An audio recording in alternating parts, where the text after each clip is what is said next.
আসসালামু আলাইকুম। মানুষের ভোগান্তি কতই না গভীর। আমি এখন দাঁড়িয়ে আছি দক্ষিণ বেতকাশী ইউনিয়নের চৌরাস্তা থেকে শরৎ ডাক্তারের বাড়ি যাওয়ার পথে মধ্যবর্তী একটি জায়গায়।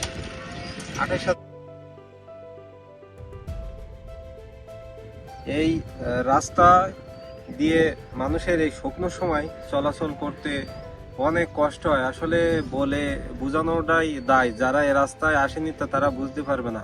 দক্ষিণ বেতকাশী মানুষ এর চলাচলের তো একটি মাধ্যম, আপনারা সবাই জানেন, মোটরসাইকেল।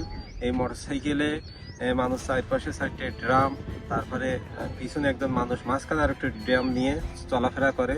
সুন্দরবনের মাছ কাঁকড়া সম্পূর্ণ সব নিয়ে যায় হচ্ছে কয়রায়।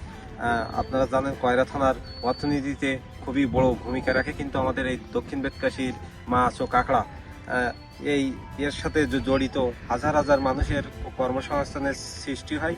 কিন্তু আমাদের যে জেলেরা তারা ন্যায্য মূল্য পায় না, শুধুমাত্র আমাদের এই রাস্তার কারণে। আমাদের এই দক্ষিণ বেতকাশী 12টি গ্রাম আছে। এই 12টি গ্রামে মোট জনসংখ্যা হচ্ছে 28,700 জন। এই দক্ষিণ বেতকাশীর দক্ষিণ ও পূর্ব দিকে আছে সুন্দরবন এবং পশ্চিম দিকে আছে কপোতাক্ষ নদী এবং উত্তর দিকে উত্তর বেতকাশী ইউনিয়ন। খুলনা জেলার সর্বশেষ ইউনিয়নটি হচ্ছে দক্ষিণ বেতকাশী। কথা বলতেছিলাম সেই ইউনিয়ন নিয়ে। এই ইউনিয়নের মানুষের নেই কোনো ভালো চিকিৎসা সেবা, নেই কোনো হসপিটাল, নেই ভালো রাস্তাঘাট।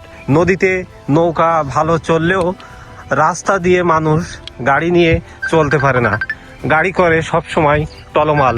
এই টলমাল অবস্থা দিয়েই আমাদের প্রতিনিয়ত চলাচল করতে হয়। এই রাস্তাটা নিয়ে অনেকবার আমরা এরকম রিকোয়েস্ট করছি, কিন্তু আমাদের রাস্তাটা ঠিক হয় না। কিন্তু হ্যাঁ, আমরা আশা করি আমাদের ভিতরে যে আসবেন, আমাদের দক্ষিণ বেতকাশীর এই রাস্তাটা নিয়ে যদি আমাদের স্বনির্বন্ধের আবেদন করছি আপনাদের সামনে, আমাদের দক্ষিণ বেতকাশীর এই রাস্তাটা যাতে আমরা নির্মাণ করতে পারি। ইউনিয়ন আমাদের বসবাস, আমরা এই ইউনিয়নে চলাফেরা করি। অনেক সময় অনেক গর্ভবতী মহিলা, এখানে তো আমাদের এখানে কোনো ক্লিনিক বা কোনো হসপিটাল নেই। এখান থেকে জাতিকে অনেক সময় পথে ঘাটে বাচ্চা প্রসব করেছে, এমন অনেক ঘটনা আছে। আর বর্ষার সময় বোটে করে নিয়ে যাতে কোনো মানুষ যদি অসুস্থ হয়, বোটে করে নিয়ে যাতে কাঠকাটায় পৌঁছাতে তো তার অবস্থা খারাপ।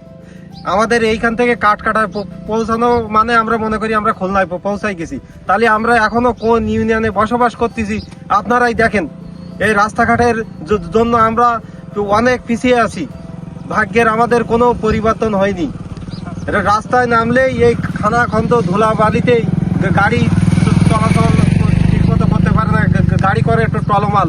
এইভাবে তো মানুষের জীবনযাপন করা সম্ভব না। তো তারপরেও এখানকার মানুষজন, আমাদের এখানে মাটি, এখানে আমাদের জন্ম, এখানেই আমাদের বেড়ে ওঠা, সেই ইয়েতে আমরা এখানেই চলতেছি। কিন্তু বাইরের কোনো মানুষ এখানে এসে একদিন থাকারও স্বপ্ন দেখে না এই রাস্তাঘাটের জন্য। মানুষের চালির কার্ড, সরকারি কোনো অনুদান চাওয়া পাওয়া নেই। এদের একটাই চাওয়া পাওয়া এই অঞ্চলে রাস্তাঘাট উন্নয়ন, এই অঞ্চলে বিদ্যুৎ উন্নয়ন, এখানে স্কুল, সুন্দর একটা স্কুলের পরিবেশ এবং সুন্দর একটা স্বাস্থ্যসেবা কেন্দ্র।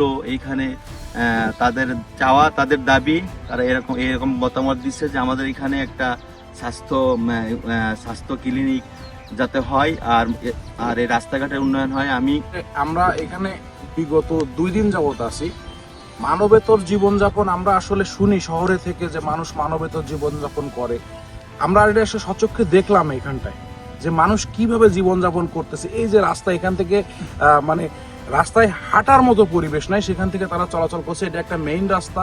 এই রাস্তায় যদি এরকম অবস্থা হয় যেখানে ইট নাই, রাস্তায় কাদা বালুর ভিতর দিয়ে গাড়ি তো অনেক বড় ব্যাপার, হাঁটারও পরিবেশ নাই। আসলে মানুষ যে কত কষ্টে আছে এইখানে না আসলে আপনারা বুঝবেন না। এবং এখানে আসতে হবে, দেখতে হবে, মানুষের সাথে মিশতে হবে। শহরে থেকে এগুলো হবে না।